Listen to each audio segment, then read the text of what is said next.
ఇప్పుడు రాష్ట్ర మున్సిపల్ శాఖ పట్టణాభివృద్ధి శాఖ మాచిలు గౌరవనీయులు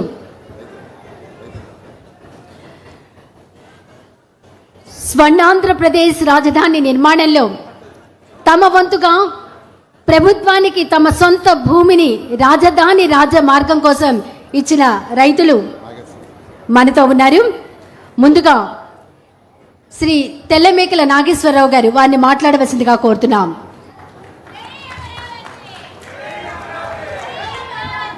జై అమరావతి, జై అమరావతి. ముందు ఆంధ్ర రాష్ట్ర ముఖ్యమంత్రి వర్యులు నారా చంద్రబాబు నాయుడు గారికి నా హృదయపూర్వక నమస్కారాలండి.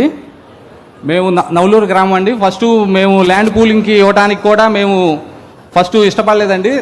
తర్వాత నారాయణ గారు సార్ వాళ్ళు వచ్చి మాకు మోటివేట్ చేసి తర్వాత హైదరాబాద్ సార్ దగ్గరికి తీసుకెళ్ళి మాకు ఎలా ఉండిద్ది విజన్, రాబోయే రోజుల్లో మీరు పూలింగ్కి ఇస్తే పొలాలు ఇస్తే రాజధాని ఎలా నిర్మిస్తారు అనేది కూడా మాకు సారు బాగా చెప్పారండి. ఆ రోజు అది వచ్చిన తర్వాతే మేము పూలింగ్కి ఇవ్వడానికి ముందుకొచ్చి పూలింగ్కి ఇచ్చామండి. పొలాలన్నీ కూడా ఇచ్చిన దాని ప్రకారం మాకు రిటర్నబుల్ ప్లాట్స్ అవన్నీ కూడా అలాట్ అయినాయండి. అలాగే మేము కొత్తగా నిర్మిస్తున్నటువంటి గుజరాత్లోని గాంధీనగర్ కూడా చూసామండి వెళ్ళి ఒకసారి ఎలా ఉందనేది. తర్వాత పూణేలోని మగర్పట్ట అనే కొత్తగా డెవలప్ చేసిన దాన్ని కూడా వెళ్ళి చూసామండి. అలాగే మంద కూడా రాజధాని డెవలప్ అవుతుందని చెప్పి చేశారండి. అందరికీ ధన్యవాదాలు సార్. Thank you. ధన్యవాదాలండి. తర్వాత మరొక రైతు ఉన్నారు మన మధ్యన, శ్రీ గాంధీ లక్ష్మారెడ్డి గారు. వారిని మాట్లాడవలసిందిగా కోరుతున్నాం. లక్ష్మారెడ్డి గారు.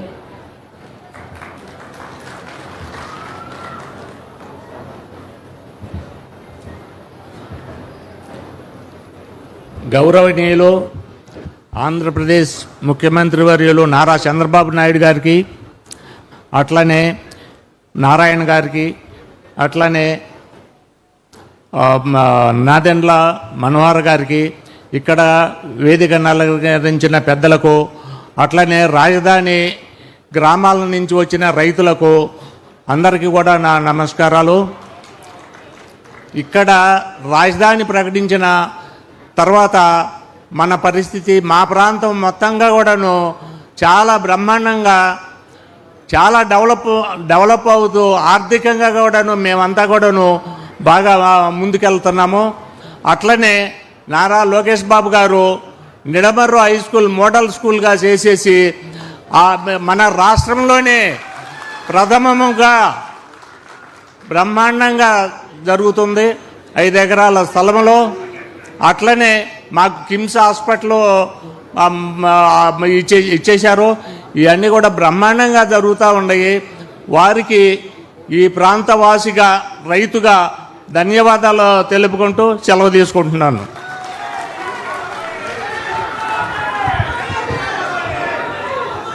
ఒక్కసారి గట్టిగా కరతాళ ధ్వనులు అందించవలసిందిగా కోరుతున్నాం రైతులందరికీ.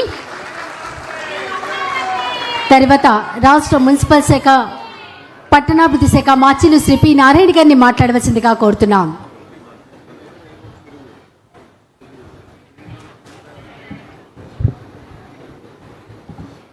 వేదికను అలంకరించిన గౌరవులైన ముఖ్యమంత్రి నారా చంద్రబాబు నాయుడు గారికి, అదేవిధంగా మంత్రివర్యులు నాదెండ్ల మనోహర్ గారికి, సభ్యులకు, శాసనసభ్యులకు, ప్రజాప్రతినిధులకు, అధికారులకు, ముఖ్యంగా ఇక్కడికి వచ్చిన రైతు సోదరులందరికీ నా నమస్కారాలు. మీకు అందరికీ తెలుసు ఆ రోజు రాష్ట్రం ఎలా విడిపోయిందో. రాజధాని లేని రాష్ట్రంగా ఈ రాష్ట్రం విడిపోవటం. అప్పుడు వెంటనే ముఖ్యమంత్రి గౌరవనీయ నారా చంద్రబాబు నాయుడు గారు మన రాష్ట్రానికి ఒక మంచి రాజధాని కట్టాలి. మంచి రాజధాని అంటే ఆర్థిక రాజధాని కట్టాలి. ఆర్థిక రాజధాని అంటే ఈరోజు తెలంగాణ తీసుకుంటే తెలంగాణకు వచ్చే ఆదాయంలో ఎక్కువ భాగం హైదరాబాద్ నుంచి వస్తుంది. కర్ణాటక తీసుకుంటే కర్ణాటకకు వచ్చే ఎక్కువ ఆదాయం బెంగళూరు నుంచి వస్తుంది. అదేవిధంగా మహారాష్ట్ర తీసుకుంటే ముంబై నుంచి ఎక్కువ ఆదాయం వస్తుంది.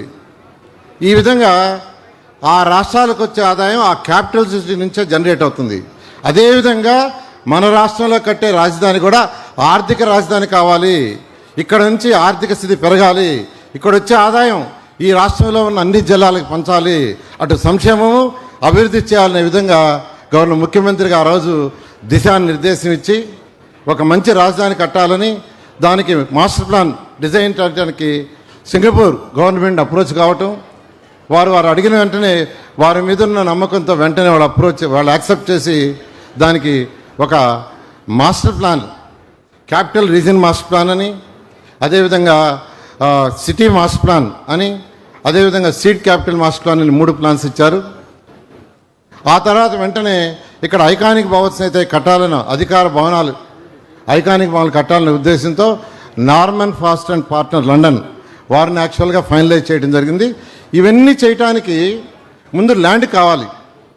ఏది చేయాలన్నా ల్యాండ్ కావాలి.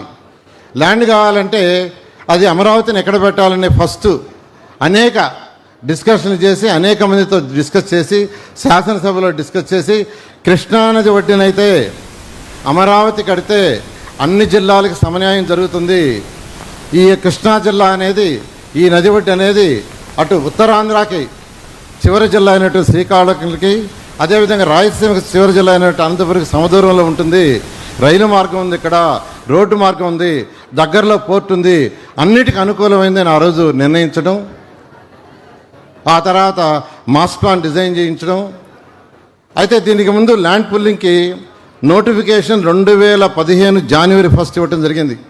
2015 జనవరి 1 ఇస్తే కేవలం 58 రోజుల్లో, అంటే 2015 ఫిబ్రవరి 28 అర్ధరాత్రికి, అంటే 58 రోజుల్లో ఒక్కటంటే ఒక్క లిటికేషన్ లేకుండా 34,000 ఎకరాలని రైతు సోదరులు గౌరవైన ముఖ్యమంత్రి గారి ఉన్న నమ్మకంతో ఇచ్చారు. ఆ రైతు సోదరులందరికీ ప్రత్యేకంగా ధన్యవాదాలు తెలియజేస్తున్నాను. వెంటనే వర్క్స్ టేకప్ చేశాం. అయితే రైతు సోదరులందరూ గమనించాల్సింది, ఈ యొక్క అమరావతిలో క్యాపిటల్ సిటీ నిర్ణయించడానికి కానీ, ల్యాండ్ పూలింగ్ చేయడానికి కానీ, తర్వాత టెండర్లు పిలవటానికి కానీ దాదాపు 3 సంవత్సరాలు పట్టింది. అంటే మెయిన్ వర్క్స్ అంతా ఎప్పుడు స్టార్ట్ అయినాయంటే 2017 మిడిల్ నుంచి 2018లో, అంటే దాదాపు 1.5 ఇయర్లో. ఆ 1.5 ఇయర్లో 9,000 కోట్లు ఖర్చు పెట్టాం.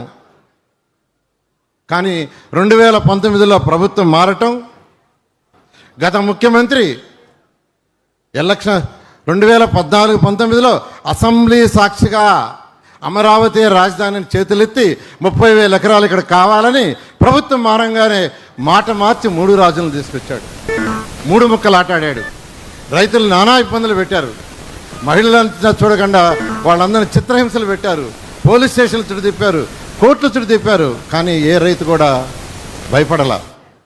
ఇదంతా గౌరవనీయ ముఖ్యమంత్రి గారి మీద నమ్మకంతో ప్రభుత్వం రాగానే రాజధాని కడతానని గౌరవ ముఖ్యమంత్రి గారు చెప్పటం, ఎన్డీఏ ప్రభుత్వం రాగానే వెంటనే కట్టమని వారు ఆదేశించారు.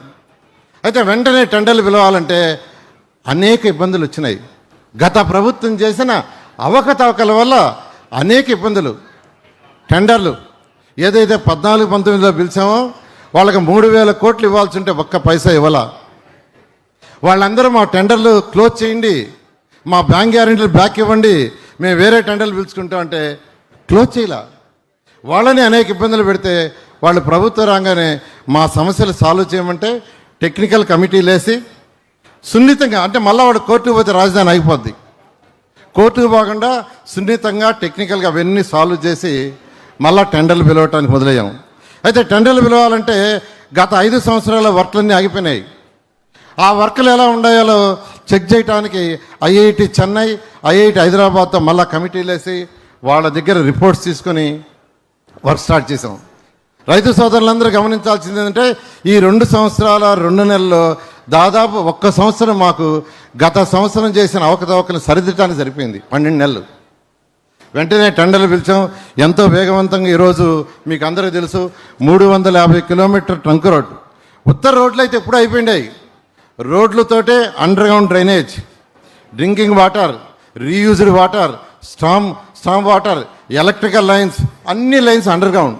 ఎందుకంటే ముఖ్యమంత్రి గారు ఇచ్చిన ఆదేశం ఏంటంటే ఇది ప్రపంచంలో ఉన్న టాప్ 5 సిటీలో ఒక సిటీ కావాలి, ఇంటర్నేషనల్ సిటీ కావాలి. దాంతో అందువల్ల యాక్చువల్గా ఈ వర్క్ కొంత టైం పడుతుంది. ఏదేమైనప్పటికీ అనుకున్న టయానికి ఏదైతే గౌరవలేని ముఖ్యమంత్రి గారు మా టార్గెట్ ఇచ్చారో, రైతు సోదరులకు ఏదైతే ప్రామిస్ చేసామో 100కి 100 కంప్లీట్ చేస్తాను మీ అందరికీ తెలియజేస్తున్నాను. ఈరోజు ఈ బ్రిడ్జ్ ఏదైతే సీడ్ యాక్సెస్ రోడ్ బ్రిడ్జి ఒకటి నేషనల్ హైవే డైరెక్ట్గా పోతుంది, రెండవది లీడ్ తీసుకొని మన మంగళగిరి రోడ్డు మీదకి పోతుంది. దాన్ని కంప్లీట్ చేయడం జరిగింది. దానికి వైసీపీ నాయకులు గొడ్డల పార్టీ అనేకమైన ఇబ్బందులు ఎంతో రెచ్చగొట్టారు రైతుల్ని. ఎంత రెచ్చగొట్టిన రైతులందరూ మా పక్క నుండి సహకరించిన రైతు సోదరులందరికీ ధన్యవాదాలు తెలియజేస్తూ, మీకేదైతే ఈ ప్రభుత్వం మాట ఇచ్చింది, ఎన్డీఏ ప్రభుత్వం 100% చేస్తామని తెలియజేస్తూ, ఇంత మంచి అవకాశాన్ని, ఒక మంచి రాజధాని కట్టే అవకాశాన్ని నాకు ఇచ్చిన, అంటే ఈ రాజధాని యొక్క నిర్మాణంలో పాలుపంచుకునే అవకాశం ఇచ్చిన గౌరవనీయ ముఖ్యమంత్రి గారికి ప్రత్యేకమైన ధన్యవాదాలు తెలియజేస్తూ సెలవు తీసుకున్నాను.